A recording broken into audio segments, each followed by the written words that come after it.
time frame on Nate day to day? These should Before or now? should be back this week. Should be back. Yeah, barring any setbacks, we expect them to be in practice this week. That's what Okay? You guys good in back? All right, Coach. Ready? Yeah, welcome everybody. I first want to address what was said on Saturday after the game. I came in here and talked to you all. I was very disappointed in the game, disappointed in me, and as you all know, I don't handle things well after losses. It's probably the worst times in my life because I've got a spoiled life. And walking off the field, I was really disappointed because we had a great week's practice. We're 3-0. Felt really good about the team, and we made entirely too many mistakes during the ball game. So as I was walking off the field, I thought, I'm responsible for all this. It's on me, so I should ask the players about leadership, if they feel good about me moving forward. And that's something I shouldn't do. I shouldn't put that pressure on those young people at that point. And I'm supposed to be a leader, and probably the worst things I've ever said in my life are after losses. You all have heard most of them.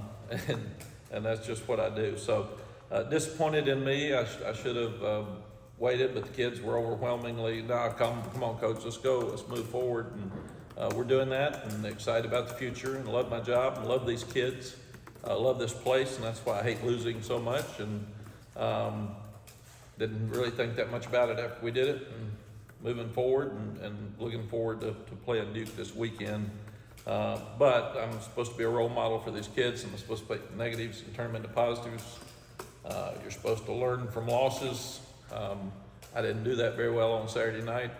And I'm supposed to be a mentor for young coaches, and I didn't do that well either. So disappointed in me. I'll grow from it and not do it again. And can't wait to get back to work tomorrow. I had a great practice yesterday, and obviously got a lot of things to fix.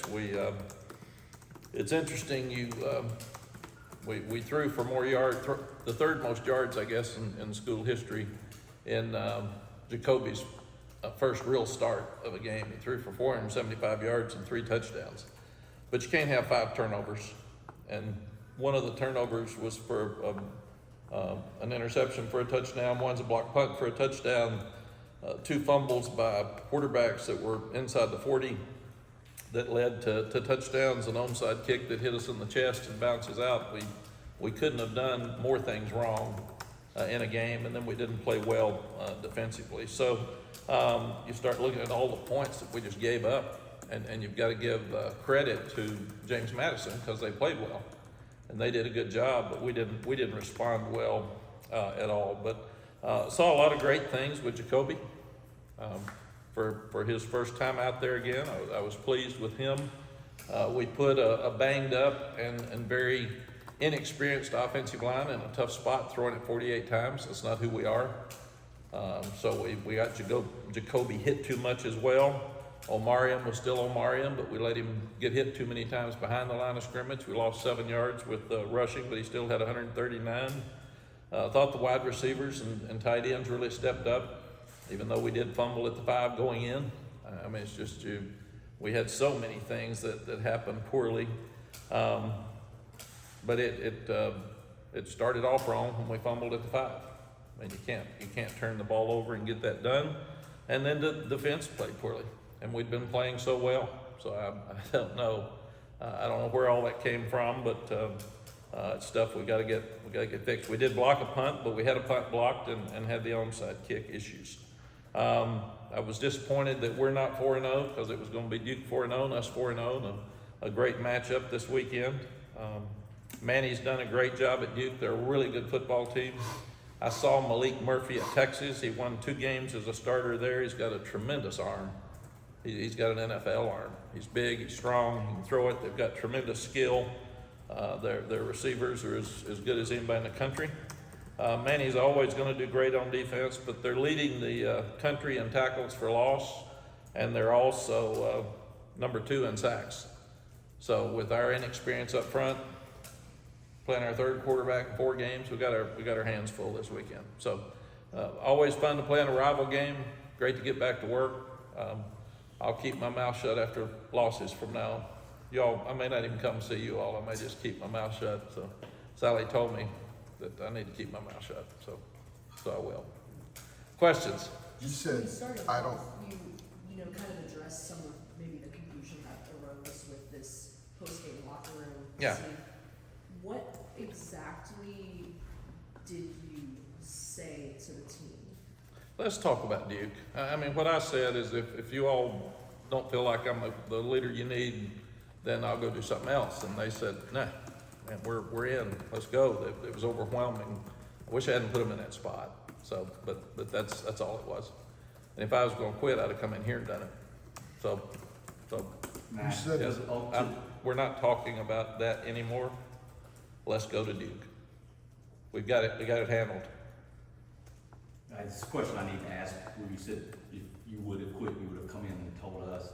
I mean, with respect to that, you know, people who are in the locker room, the players and adults left, it is our understanding, thinking you had quit. Are you saying that they misinterpreted what you said in there? Yes. Yeah, I asked them if they wanted new leadership, and they said no.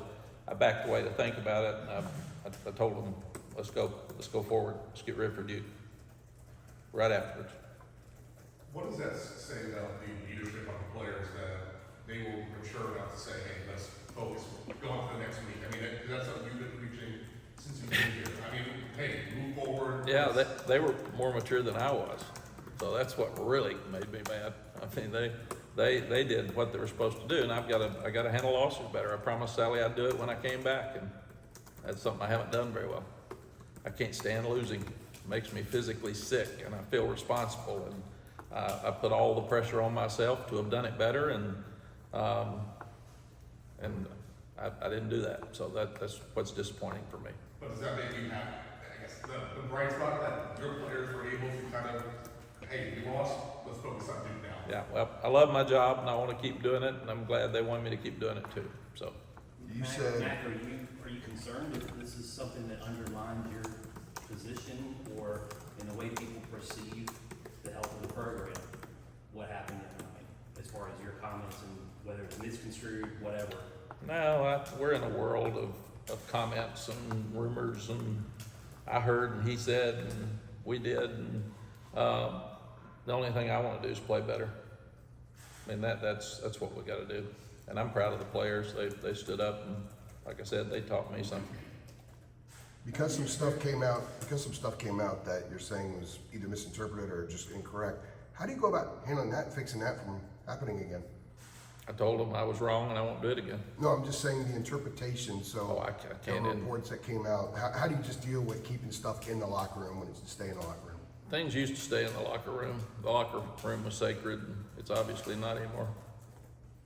So, Take me through, I mean, you told us, you know, after the loss, you're gonna go home, watch film. I mean, take us through what were, you know, the 24 hours between or so that loss and where you are right now. What have you been doing? I went home, I sent the team a Teamworks and said, hey, sorry, we're moving forward, let's go.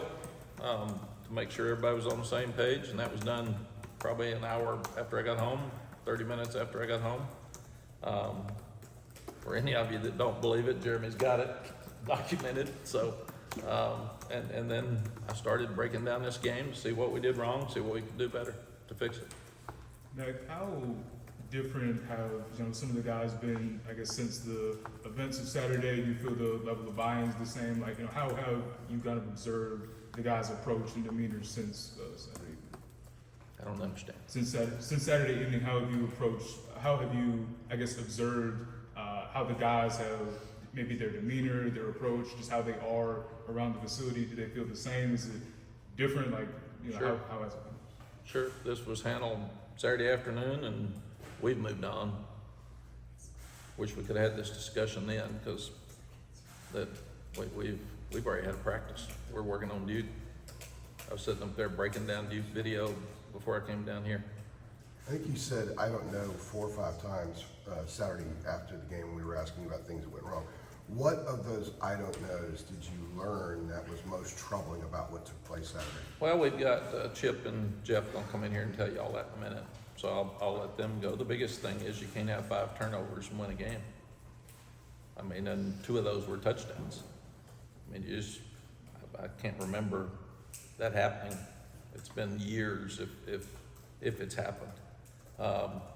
And then the onside kick hits us right in the chest and bounces out, and we lose it, and that's in their territory. The 2 quarterback fumbles were at I think the 27 and the 37. So that was in their territory. So all that just doesn't usually happen. It's just crazy. Us fumbling at the 5. We hadn't been a fumble team going in. We're behind at halftime, going into halftime a lot, so we're throwing with an inexperienced quarterback. We throw one over the middle, they intercept, run back for a touchdown. I mean, it's just crazy stuff that happened.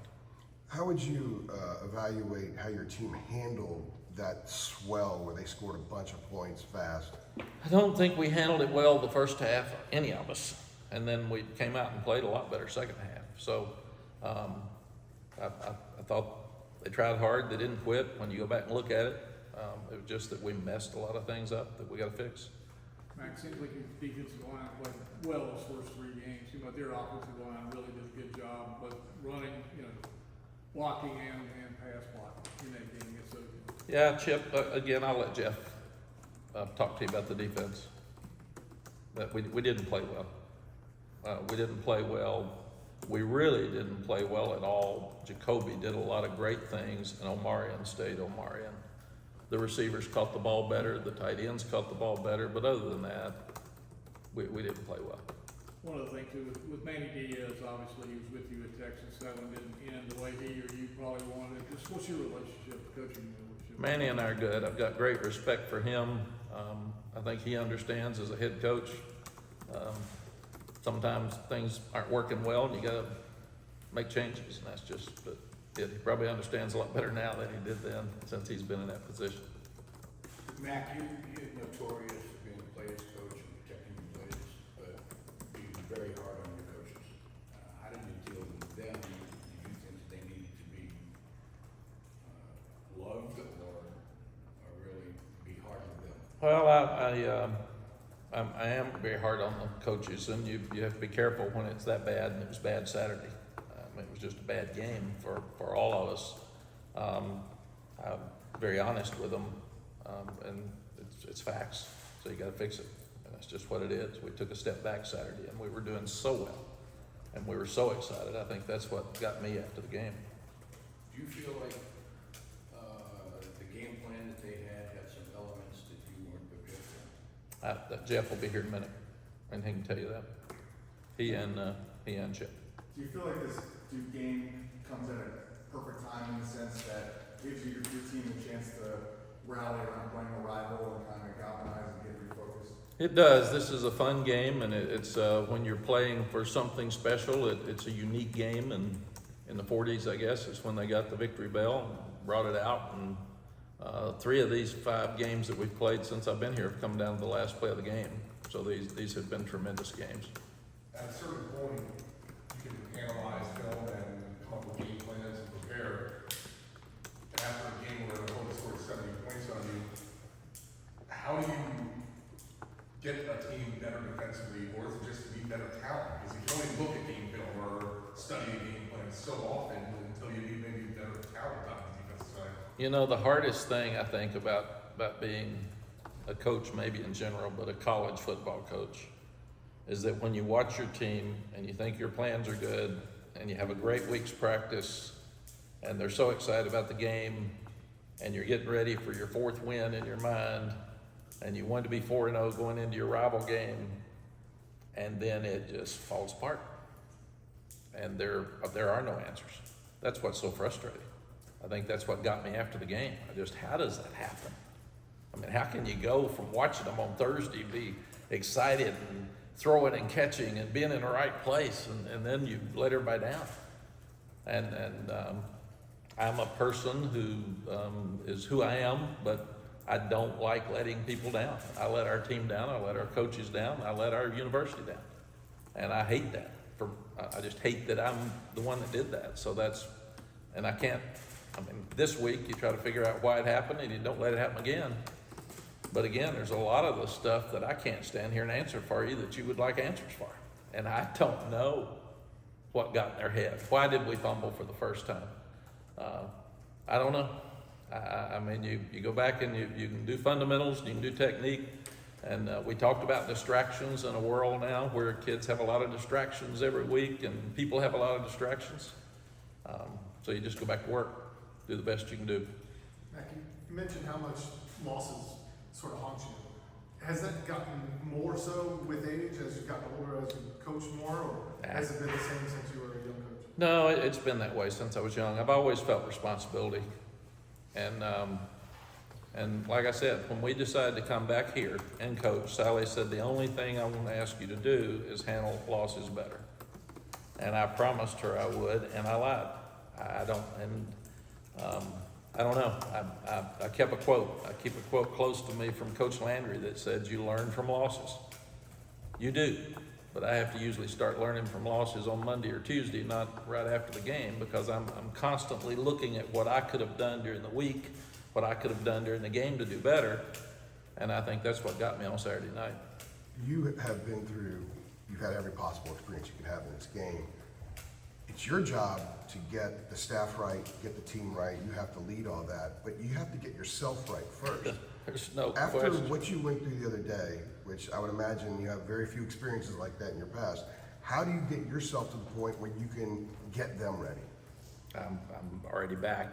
I've had a lot of situations like that. I've never said what I thought. That was the difference. I don't know why. I think I felt so bad that I just wanted the team to understand, I love you guys and you're working so hard. You shouldn't work that hard and put that product out on the field. That was a bad product we put out on the field, and I'm responsible for it. So I think that's what got me. We ask athletes this kind of question a lot, but don't ask coaches very often. Was there a moment afterward when you're at home, you're going through the film, you're doing whatever, you thought, okay, here's my fork in the road. I'm moving on from this now. And if so, can you share with us what that was? No, but every game, there's a lot of things that are really positive. I looked at Jacoby coming out of that and said, oh my gosh, he made some great throws and he had pressure and so we got a chance. We can go back. We ran the ball pretty well when we were throwing it every time and didn't help Omar enough. Still got 139 yards rushing. So, and I saw some plays on defense that I liked, and I saw some busts, and I got to wait till you get back with the coaches on Sunday to figure out what they think happened there and why was the communication bad and why were we worse in this area than we've been for 3 weeks. What happened? And then you can get into all the excuses. And none of them really matter. You know, it's just you gotta win the games, and I think that's the biggest thing. When the defense does struggle like this, and you're going through a game plan for the next week against Duke, will you talk to the coaches? Will you maybe think about changing the way the offense plays to maybe shoot a lot more, have more possession time to limit the amount of time the defense has to be out there? Yeah, we tried to. We played really good complementary football for the first 3 weeks. We got behind so fast. We couldn't. I mean, we were way down fast. And we're not a passing team like we have been. We're a run and play action team. So we had to get completely away from our game plan there. And that's not who we are with a couple of banged up offensive linemen and a coach in the press box because he wasn't healthy enough to be on the sideline to help them. And then they felt that and just kept blitzing with a quarterback that started the first real game of his life. And then defensively, we did better the second half, but it still wasn't great. It wasn't like we had been. Again, Jeff, I've talked to Jeff about it. I've talked to Chip about it, obviously. We met as a staff yesterday, and we met this morning. And so they'll come and talk to you a little bit about what they think went wrong and what they would have done differently. Mac, aside from the X's and O's, the head scratching stuff on defense that you saw, the points, the yards, it seemed like they just had guys running into open space all over the place. I mean, as you watched it, in your opinion, was that one of the most, jarring things? Was how open these dudes were and just running around uncovered? Yep. Jeff will be right down. I'm sure he's excited about talking to you about it. But that's what you saw. I mean, There were too many people wide open. We had no pressure on the quarterback. We forced 1 turnover. They forced 5. So yeah, I mean, we played poorly. That's what got me. I'm responsible for all that. And now, what I do love, I love fixing things. I don't like things to be torn up. But I love fixing things, and I got a lot to fix. So that's what I started doing when I got home, got myself settled, and went back to work. Hey, Mac, like in basketball, if things are going south, coach can call timeout and get in all the players' faces. It seems like it's different in football. There's so many players, so many things going on. When you lose control of that, is it harder to get back during a game than it is than might be in a sport with a small group of kids? Yeah, you got a lot of people involved. And Art, I brought all the defensive coaches up at one time and talked to them together. I had them bring the whole defense up at one time and talk to them together on the sideline. You just don't see it as much like you do in basketball, but there's a whole lot of people that you're trying to talk to, and like discussions like we just had, some people hear one thing, some people hear another, some interpret things differently. I mean, that's the same thing on the sideline. And you have to be careful, as I've said in the past, when things are going bad and you beat them up, it can go worse. So, and I did think at halftime the coaches got together and we did play better the second half. So that was a positive. When you get the coaches and a group together, really responsible for the game plan and the kids and all that, is your role just to get mad at them or get trying? You know what I mean?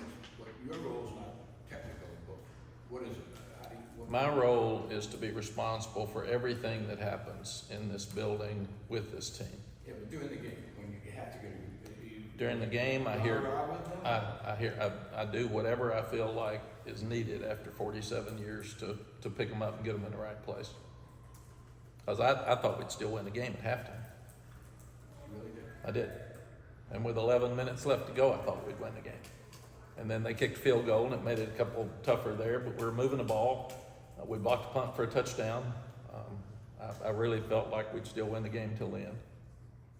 Did anything surprise you about Jacoby? About some of the throws he made or some of the things he did, given his lack of real game experience? I know, I was really surprised, and even more so, watching the game, I was overloaded, obviously, with all the things that were going wrong. Watching the game when I got home, he made some great throws. I mean, and he got hit and made some great throws. So we got to protect him better. That's one thing that came out of the game. But I was so impressed with him. He kept his composure. He didn't get frustrated. He even came back after the interception for a touchdown, which he'd like to have back. So I'm really excited about moving forward with him because I think it's he's got a chance to be really good. He just hadn't had a chance to play. Can you use the whole playbook with him? Yeah, I think it's probably a yes and no, Andrew. He wasn't here in the spring, so we will be able to use the whole playbook. We had to get what we thought he could do as the third quarterback and just let him do that early. And then we took the reps away from him and gave them to Max and Connor. So he still hadn't practiced a whole lot. Yeah. But he was really impressive in practice last week. I thought what I saw in practice, if he could take it to the game, we would be really excited, and he did that. I thought he's one of the shining things that came out of the game. And then Alex Taylor caught a ball, and Jordan Shipp caught a ball. So there's some really positive things that came out. Mac, on the subject of protecting Jacoby this week, what does your offense need to be cognizant of for exactly as Duke has been in the backfield? Manny, he's multiple. They blitz. That they're number one in the country in tackle for losses. As I said, they're number 2 in the country in sacks. So he will absolutely come after us. Mac, you've beaten 13 straight personally. You said they have a really good team. You're undefeated. It seems like the perfect scenario for Duke. How do you, even if you won Saturday, you'd be worried about it because they're so good. With all of this, it seems like it's a perfect situation for them. And how do you get them ready to meet that? I think you just get ready to go. It's Duke. They know that. These kids have been here. They understand the victory bell. They understand the importance of this game to our fan base, and they understand they're good. So it's one thing that with social media, kids hear everything. So they'll see and hear a lot about Duke that normally they might not. I'm sure they'll be the pick in the game. So So our guys will be ready to play. What's the most important thing, how you start the game after this? Gotta be how you start. Well, I said that we needed to start this one good. We were down, or they scored 25 points first quarter. So, that's a good question, Art, because when you say you got to start the game good and you don't, you still got to win the game. So what you want to do is start the game well, but it doesn't mean you're guaranteed to. Extra emphasis, gotta be extra emphasis this week, though. I mean, There's extra emphasis every week, and we haven't started well this year. I remember when I was here before and we were 11-1, people griped that we didn't start well.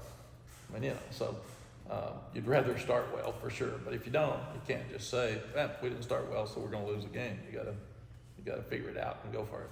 Mac, what was your level of disappointment, frustration, anger in the special teams blunders, and how are you trying to get that fixed? Because those seemed like they were mocked. Do you know, I think the thing that got me walking off the field was that we've been the best we've been in special teams for 3 weeks. So why did those two things show up? And we did everything else, but we blocked a punt for a touchdown, which we haven't done around here in a long time.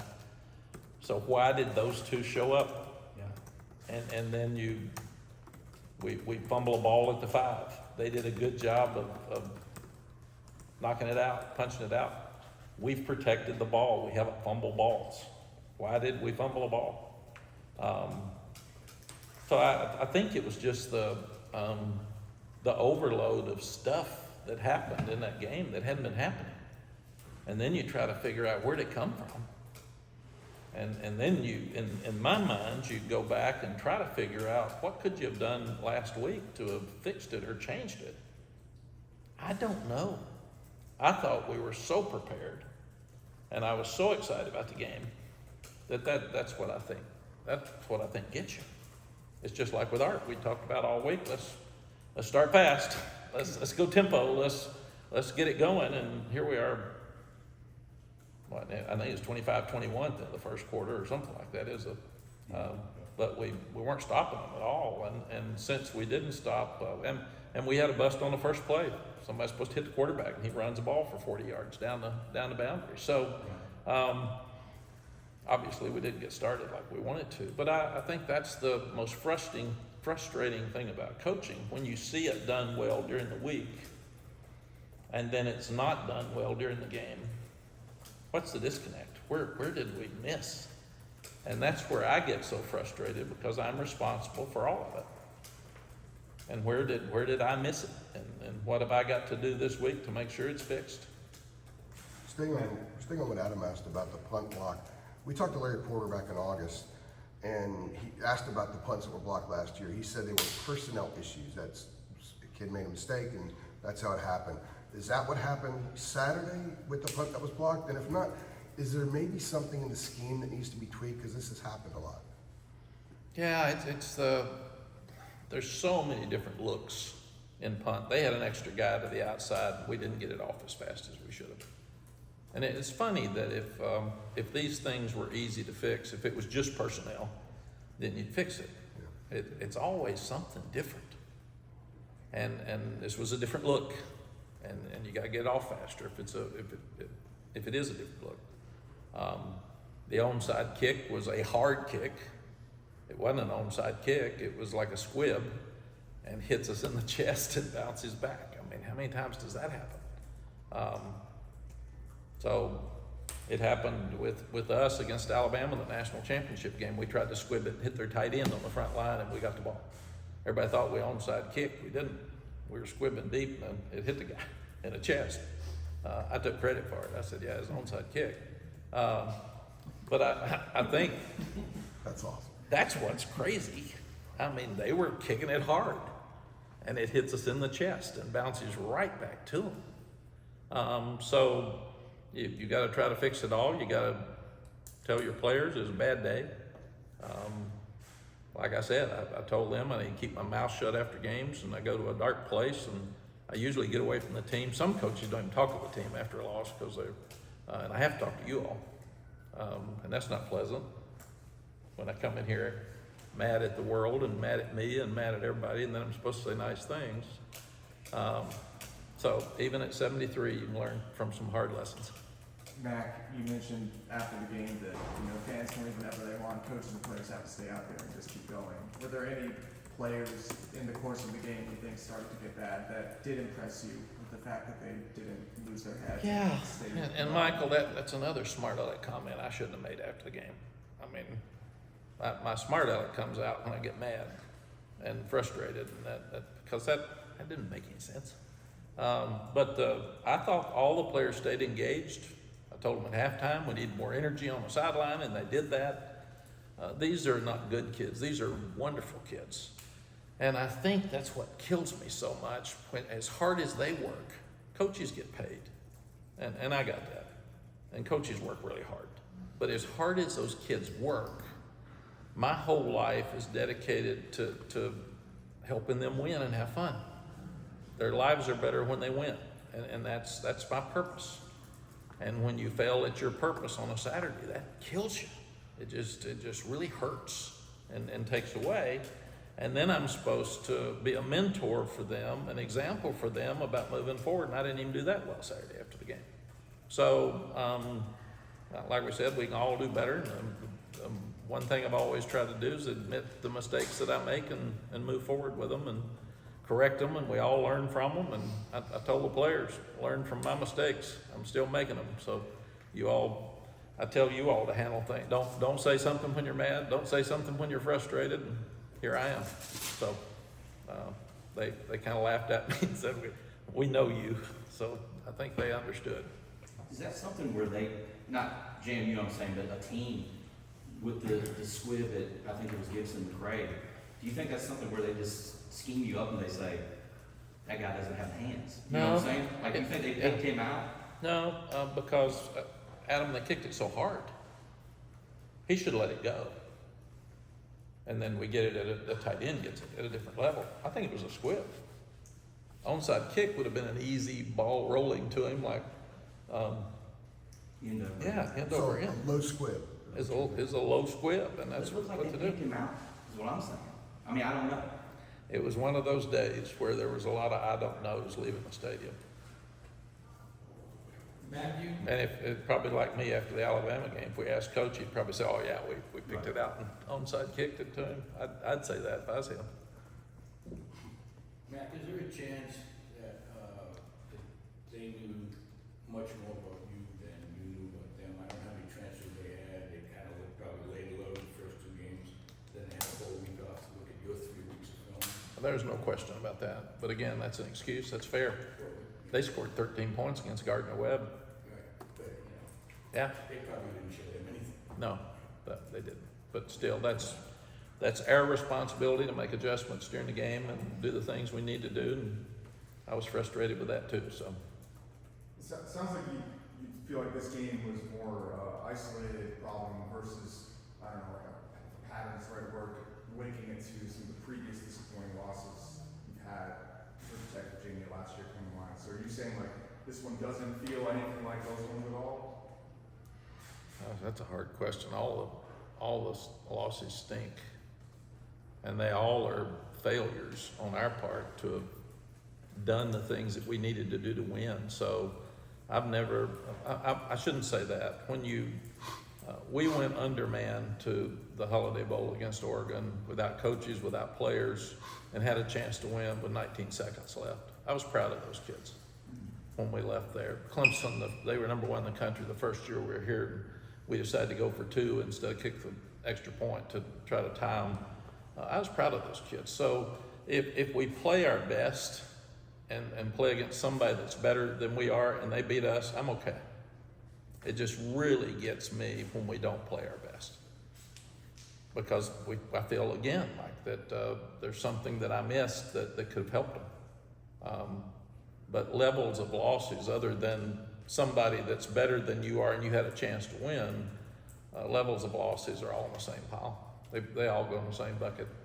I feel like it's the ones where you guys are the better team. You know, what we like to throw out the 10-point favorite type thing. I know it's a point spread, but there's something to it, right? Like those are the ones I think that are the most puzzling, at least to us. Yeah, and let me help you with that. It's not the best team. It's the best team on that day. Yeah. We see upsets every week. We don't think about them unless they're ours.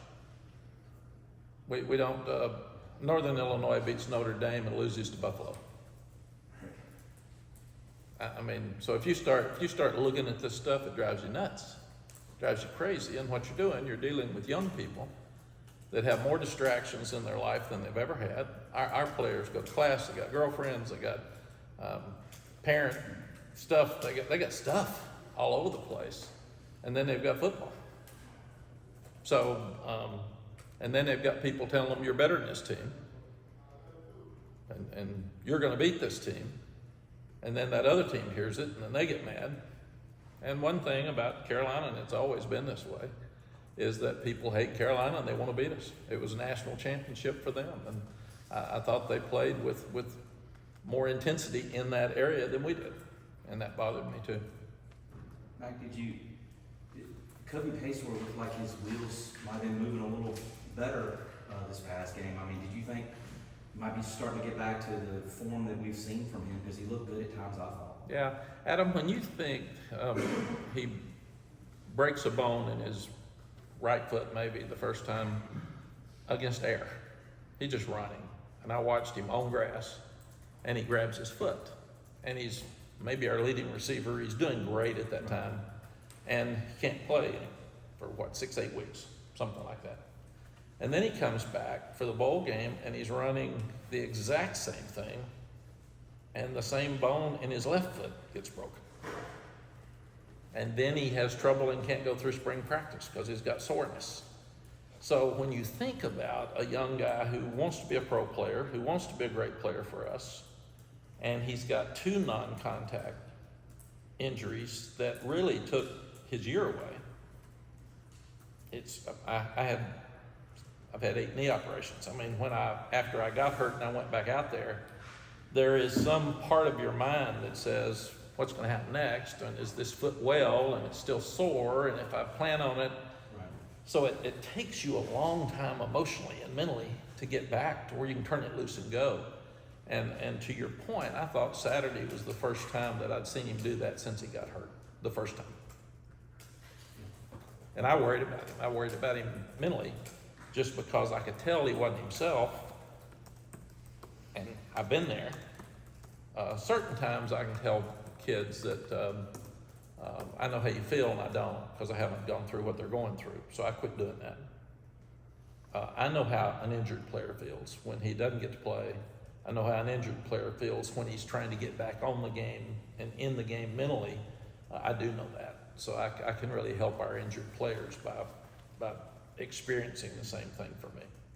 You mentioned the offensive line. Was there that group's fitness level what you wanted to see when you guys are running so many offensive plays over the course of the game? I'll let Chip talk more about it, Michael, to be technical with you before I'll waste your time if we start getting into pieces, and he can tell you all of it. I thought we had some protections that we busted and had a free guy, and that's something we got to clean up because Duke will bring a lot of safeties and linebackers this week. Now, But Chip he'll be more technical with that. My bad. You mentioned Jordan Shipp and Alex Taylor earlier. They got some run the other day. With some of the injuries that you do have to that wide receiver room, how ready do you feel those guys are? Because I know Shipp did have a injury a little while ago. But how ready do you feel those two are to kind of step in there against them? Oh, we think they're doing good. That room's been just banged up. Man, it's been hard to keep one out there, and Vari did some good things on Saturday. He made a couple of iffy decisions on kickoff returns that we got to get straightened out, but that's his 3rd game ever. But he ran a reverse and did really well. Alex and Jordan are playing well now. Both of them have been hurt and missed some time, so it was great to see them back. But that room's in good shape for the future. We've just got to make sure that we get it going. I thought JJ played well Saturday. I thought both tight ends played well Saturday. Again, we've got one of our best players, Bryson, drops a first down on a 3rd and 16, and you just don't see him do that. So it was a very uncharacteristic day for us. But I think it's all there, and that's the exciting thing about moving forward. This offense can be really, really good after what we saw from Jacoby on Saturday, because if we can throw it that well and get back to where we were running it like we were, we have a chance to be real good. Yeah, and it seems like Jacoby's kind of has the ability to spread it around a little bit, I guess, in comparison to those first 3 or maybe first 2.5-ish kind of games that you won. Yeah, the receivers will be excited that they got some balls. The ball, we opened the game with a deep pass to Christian Hamilton. It was open. He hit Kobe on a seam pass that was a great throw over toward the press box side, right in front of our bench. He got hit a few times and got rid of it. Officials are calling roughing the passer more than ever in the history. And I asked them, and it's funny, the AAC officials that we had for Charlotte didn't call it, and they hit Connor twice right in the face. But now they're telling us, I don't know how you arrest a passer anymore. Because if you touch him, like when Dez hit him with both arms, they said he shouldn't have extended his arms. I don't know what you do. And then if you tackle him, if you hit him, you're not supposed to fall on him. I don't know how a 300-pound guy distributes his weight differently if he's coming at full speed to hit him. So that we turned in a couple of those, but that's where we're trying to be aggressive on pass rushing. We're trying to get to the quarterback, and now you can't touch him more than ever before. So that's a new thing that Ted and our defense is dealing with now. Is what does that mean? How aggressive can you be and not knock him down? Mac, since the JMU game ended, what has the substance and tone of your conversations with Bubba and the Chancellor, what have those been like? I told Bubba I apologized, and the Chancellor's great. I love Lee. Lee texted me after the game and said, "Sorry about the game. You don't need to be apologizing to me." He's wonderful. He went to Minnesota with us, and I said, we're going to get back at 5 in the morning or 6. He said, "I'm all in." So, and he was. But I told Bubba I apologize. I shouldn't have gotten emotional. I shouldn't have. I was trying to do what was right. I always try to do what's right. I normally slow down when I get mad because I'm not a good person when I'm mad. I don't handle things well. I don't say the right stuff when I'm mad. I have a really bad temper, and I have learned that that's why I get by myself and I keep my mouth shut when I'm mad after losses. And in this time, it just grabbed me, and it was a mistake. Like I said, I can't change it. What you do is you learn from it. I can learn at 73 that I messed up. It's kind of like nobody in this room's been in that situation, so it's easy to say, "Well, that was stupid." Come join me sometime when you're so disappointed in yourself and you've let so many people down, and you're a guy who likes to please. Then that's wrong. And I wasn't walking there to quit. I was walking there to say, "Hey, we stunk. If this isn't working, help me, man. I'll get out of here." That's what my purpose was, and it didn't turn out well. We shouldn't be talking about me. We should be talking about the kids. And what were Bubba's words back to you? Bubba was great. He probably agreed with me. I don't think he said much, but hey, we're good. Don't worry about it. All I can do is apologize and move forward. That's it. Did I handle it right? No. Do I admit I handled it wrong? Yes. 100%. Do I wish I hadn't done it?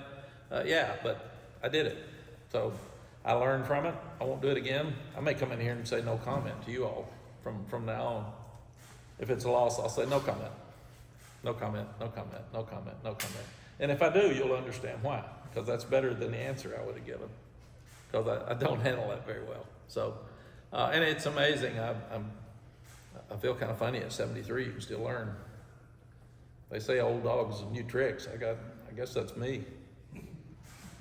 I told the players, I laughed with them yesterday and said, "You all handle this stuff a lot better than I do." So I think it's really good when you're really emotional, most of the time.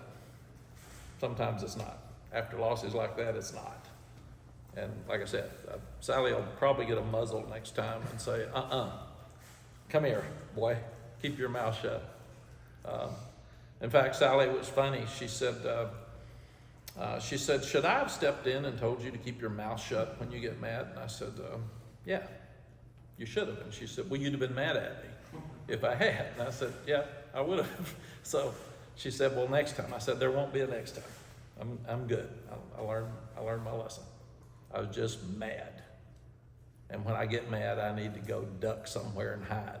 I don't need to talk to anybody. In fact, Sally said after a loss, I don't usually talk to anybody except you all till Tuesday. And that's usually the truth. Is that as mad as you've ever been after a loss? Or not? Yes. You've had, obviously. Oh, I've had some opportunities to be mad, but that one just got me because we practiced good. I mean, it came from nowhere. And I wanted us to be 4-0, and we've been, Jeremy told me we've been 4-0 4 times since 1980. I mean, him and Easy's, it's hard to be 4-0.